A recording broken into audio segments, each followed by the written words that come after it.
चलिए दोस्तों, आशा करता हूं कि आप ठीक होंगे। दोस्तों आइए आज एक नए चैप्टर से मैं आपको रूबरू कराता हूं। दोस्तों लिखा है पृष्ठीय क्षेत्रफल और आयतन। सबसे पहले इसके कॉन्सेप्ट को देखेंगे। दोस्तों यह क्या है, चैप्टर नंबर 13 है। दोस्तों यह मैं आज जितना फॉर्मूला बताऊंगा वो इससे रिलेटेड ही जो है यहाँ पर क्वेश्चन है। दोस्तों तो सबसे पहले इस चैप्टर के फार्मूला को मैं देख लेता हूँ और इस फार्मूला से बात कर लेता हूँ। उसके बाद जो है इसको समझने के बाद हम चैप्टर पर धीरे धीरे क्वेश्चन को सॉल्व करना शुरू करेंगे। तो सबसे पहला हमारा जो आकृति है वह है घनाभ। क्या है दोस्तों? घनाभ। पहला आकृति क्या है हमारा? घनाभ। आइए आज घनाभ से बात करते हैं। इससे पहले मैंने घनाभ पर बनाया है दोस्तों, लेकिन पार्टिकुलर इस चैप्टर के लिए जो जो यूजेबल होगा वो मैं आपको बताऊंगा। तो देखिए सबसे पहले आप घनाभ एक देख लीजिए दोस्तों कि घनाभ में क्या होता है। तो घनाभ जैसे कि आप माचिस का जो ये मैच बॉक्स देखते हैं वही एक्चुअल में क्या है? घनाभ है। तो घनाभ में जो है वो आकृति किसका होता है? वो आयत के जो है आकृतियों से मिलकर बना होता है। एक्चुअल में इसमें 4 आकृति होता है आयत और 2 होता है वर्ग जैसा। ठीक है, ये इसको मिला दीजिए दोस्तों, इसको भी मिला दीजिए, इसको भी मिलाइए और इसको मिला दीजिए। देखिए यहाँ पर क्या हो गया, तो यह एक घनाभ बनकर रेडी है।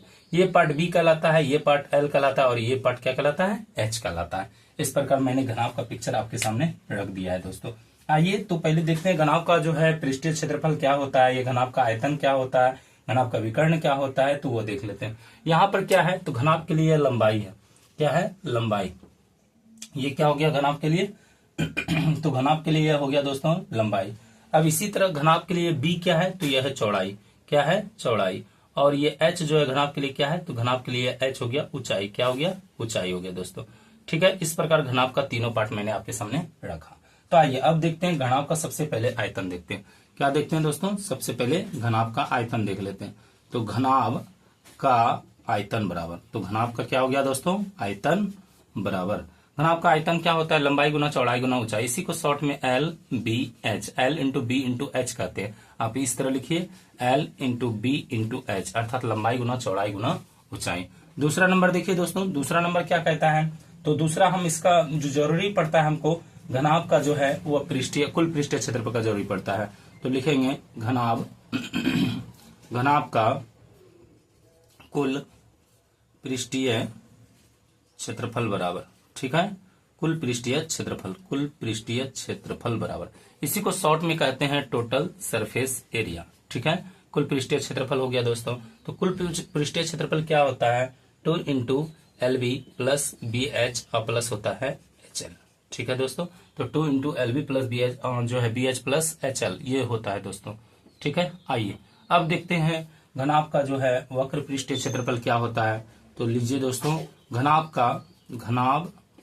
का वक्र पृष्ठीय क्षेत्रफल, इसी को शॉर्ट में क्या कहेंगे दोस्तों?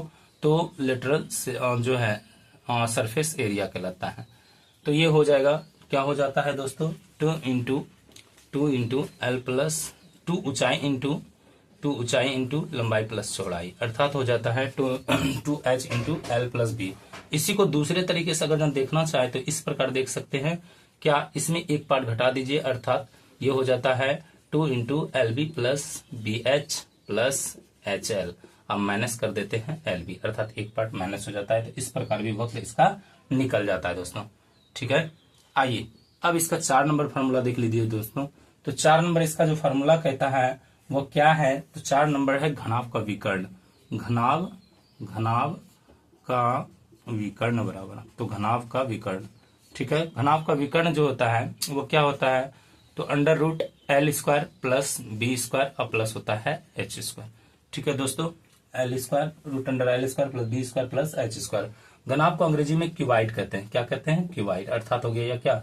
घनाभ। ठीक है दोस्तों, तो इस प्रकार आपने घनाभ का मोटा मोटा जो परिचय था इस चैप्टर में जो यूजेबल था वो आपने देख लिया दोस्तों।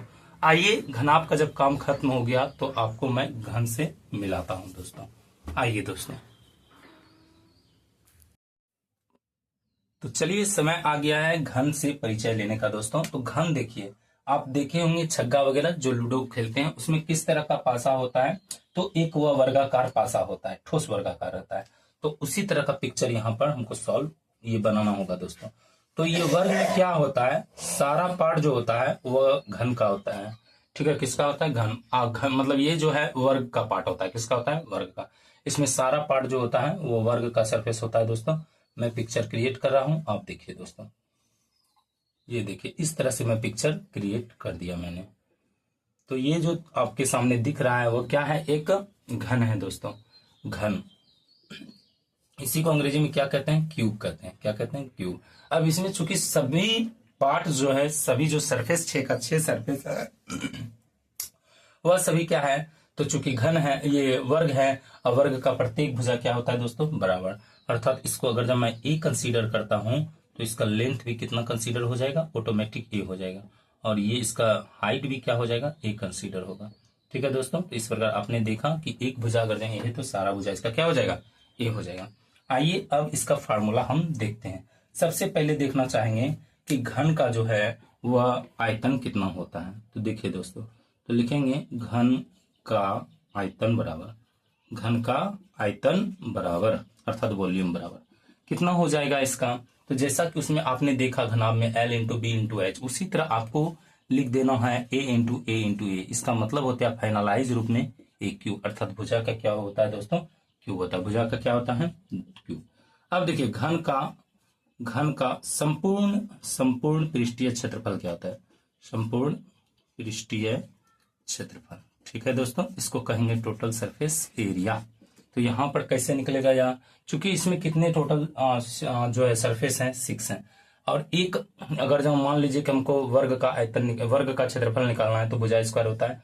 आज यहाँ पर कितने वर्गाकार पार्ट हैं, 6, इसीलिए इसको 6 से गुना कर दीजिएगा तो ये 6 का 6 जो है निकल जाएगा, संपूर्ण पृष्ठीय क्षेत्रफल हो जाएगा, अर्थात हो जाएगा 6a²। अब देखिए हमको निकालना है घन का वक्र पृष्ठीय क्षेत्रफल, घन का वक्र पृष्ठीय क्षेत्रफल अर्थात हो जाता है LSA। ठीक है, लेटरल सरफेस एरिया कहलाता है।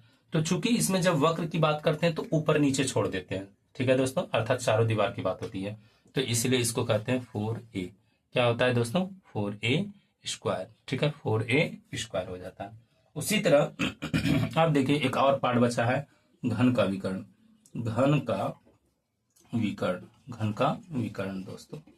ठीक है, तो घन का विकर्ण क्या होता है, डायमीटर कहलाता है। या तो ऐसे कंडीशन में इसको फाइंड करने के लिए, जैसे आपने घनाभ का पढ़ा था L² + B² + H², यही तो पढ़ा था। अगर इस पर भी आप पुट कर दीजिएगा तो आ जाएगा। जैसे देखिए इसमें सारा भुजा ए है, L की जगह भी ए, B की जगह भी ए, B की जगह भी ए, और C की जगह भी क्या है, ए। तो देखिए ध्यान से, यह होता है 3a², और a बाहर आएगा तो a रूट अंडर कितना हो जाएगा दोस्तों, 3। अर्थात इसका जो होता है वैल्यू घन का वो हो जाता है a रूट अंडर 3। ऐसे लिखिए, नहीं तो आप ऐसे लिखिए रूट अंडर 3 इंटू ए, लेकिन ऐसे लिखने पर कंफ्यूजन होता है, इसलिए मैं ए को आगे कर देता हूँ। तो आपने यहाँ पर घन का मोटा मोटा परिचय ले लिया जो इस चैप्टर में यूज होने वाला है दोस्तों। चलिए अगले वीडियो में मैं आपसे मिलता हूँ, जो है लंबिए जो है ये बेलन से मिलता हूँ दोस्तों। तो देखिए अगला वीडियो मैं बेलन से रिलेटेड लाता हूँ दोस्तों। चलिए दोस्तों, समय आ चुका है बेलन से परिचय लेने का। तो बेलन होता क्या, घर में जैसे आप बेलना वगैरह देखते होंगे, कुछ उसी प्रकार से यह ड्राम को देखिए वही कहलाता है क्या, आपका बेलन। तो बेलन को ध्यान से देखिए दोस्तों, मैं पिक्चर बना रहा हूँ। तो इस प्रकार मैं इसका सर्किल पार्ट बनाता हूँ और इसको भी मैं क्या करता हूँ, सर्किल पार्ट में ढाल देता हूँ। ठीक है, अब देखिए ये एक्चुअल में इसकी हाइट, ये इसका क्या है, हाइट। और यहाँ पर क्या होता है, सर्किल वाले पार्ट में ये हो जाएगा त्रिज्या। क्या हो जाएगा, त्रिज्या हो जाएगा। तो चलिए, तो बेलन के बारे में आप देख लीजिए दोस्तों, बेलन। ठीक है, इसी को क्या कहते हैं, सिलेंडर। सिलेंडर कहते हैं बेलन को, क्या कहते हैं, सिलेंडर। ठीक है दोस्तों, तो देखिए सबसे पहले बेलन का आप आयतन देख लीजिए। बेलन का आयतन बराबर बेलन का आयतन, अर्थात बेलन का वॉल्यूम क्या होता है। तो बेलन का वॉल्यूम क्या होता है, πr²h। उसी तरह बेलन का संपूर्ण पृष्ठीय क्षेत्रफल, बेलन का संपूर्ण पृष्ठीय क्षेत्रफल, इसको शॉर्ट में क्या कहेंगे, टोटल सरफेस एरिया। तो ये कितना हो जाता है दोस्तों, ये हो जाता है 2πr × r+h। उसी तरह देखिए बेलन का वक्र पृष्ठीय क्षेत्रफल देखना होगा। तो बेलन का वक्र पृष्ठीय क्षेत्रफल, वक्र पृष्ठीय क्षेत्रफल मतलब LSA, लेटरल सरफेस एरिया। तो यह क्या हो जाता है, 2πrh। और देखिए तो अब लास्ट हो जाता है, यही है दोस्तों। इसमें क्या क्या चीजें थी आपने देखा, एक h मिला जो कि बेलन की ऊंचाई है, और r मिला जो बेलन के आधार की त्रिज्या था। ठीक है दोस्तों, तो इस प्रकार मैंने आपको बेलन के बारे में जो जरूरी फार्मूला है वह आपको मैंने बता दिया दोस्तों। तो मिलते हैं आपसे अगले वीडियो में। अब मैं आपसे मिलूंगा जो है शंकु को लेकर दोस्तों। Thank you, bye bye. तो चलिए दोस्तों, आज आपको मिलाता हूं मैं अर्धगोला से। देखिए अर्धगोला कुछ इस तरह दिखेगा दोस्तों। ठीक है, गोले का आधा भाग होता है अर्धगोला। तो ध्यान से देखिए, ये हो गया इसका क्या, त्रिज्या हो गया, और ये इसका क्या हो गया, हाइट। इसका मतलब अर्धगोले में हाइट और त्रिज्या दोनों आपस में क्या होता है, इक्वल होता है दोस्तों। ठीक है, तो चलिए फार्मूला देख लीजिए। अर्धगोला क्या है, यह अर्धगोला। अर्धगोला, तो अर्धगोले का आयतन क्या होता है वो देखिए। अर्धगोला, ये अर्धगोले का आयतन। तो अर्धगोले का जो आयतन होता है दोस्तों वह हो जाता है, वो गोला का आधा कर दीजिए 2/3 पाई आर क्यूब। ठीक है दोस्तों, अब हो जाएगा अर्धगोले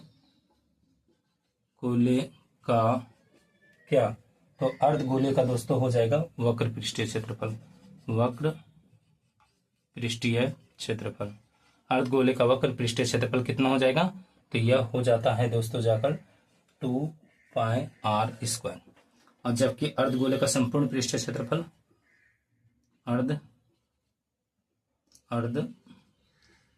गोले का संपूर्ण पृष्ठीय क्षेत्रफल बराबर, अर्धगोले का संपूर्ण पृष्ठीय क्षेत्रफल बराबर होता है 3 पाई आर स्क्वायर। ठीक है दोस्तों, तो इस प्रकार, और यह रिलेशन आर और एच का बराबर होता है। तो यहाँ पर अर्धगोला के बारे में मैंने बताया दोस्तों, यही इसका फार्मूला होता है। अब मैं जब आपसे मिलूंगा तो अगले वीडियो में जो है मिलूंगा, जो है संपूर्ण 13.1 अध्याय से मिलूंगा दोस्तों। यह सब फार्मूला बहुत जरूरी है इस चैप्टर के लिए, इसलिए आप इसे जो है अच्छी तरह से रिवाइज कर लें दोस्तों। तो मिलते हैं दोस्तों अगले वीडियो में। लाइक करें, सब्सक्राइब करें, शेयर करें, ज्यादा से ज्यादा दोस्तों तक इसे पहुंचाने का प्रयास करें ताकि उनकी जानकारी भी और बढ़ती चली जाए। मिलते हैं दोस्तों अगले वीडियो में। Thank you, bye bye.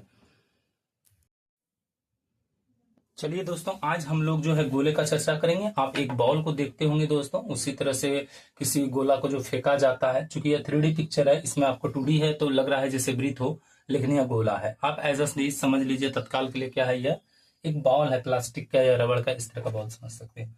तो देखिए गोले का आयतन कितना होता है वो फॉर्मूला देखिए दोस्तों। गोले का आयतन बराबर, गोले का आयतन बराबर, तो ये गोले का आयतन होता है 4/3 पाई आर क्यूब। ये हो गया गोले का आयतन। दूसरा होता है गोले का पृष्ठीय क्षेत्रफल। गोले का पृष्ठीय क्षेत्रफल, ठीक है दोस्तों। गोले का पृष्ठीय क्षेत्रफल क्या होता है, 4 पाई आर स्क्वायर। ठीक है, 4 पाई आर स्क्वायर।